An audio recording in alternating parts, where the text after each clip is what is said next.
నమస్కారం ఈటీవీ న్యూస్కు స్వాగతం. ముందుగా ప్రధానాంశాలు.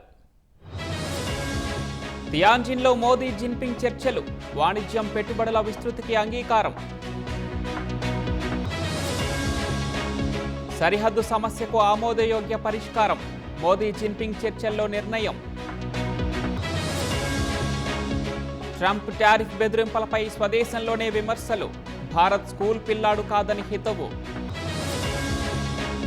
రష్యా చమురుతో ఉక్రెయిన్కు భారత్ సాయం, వాస్తవాలను చెప్పని అమెరికా సర్కార్.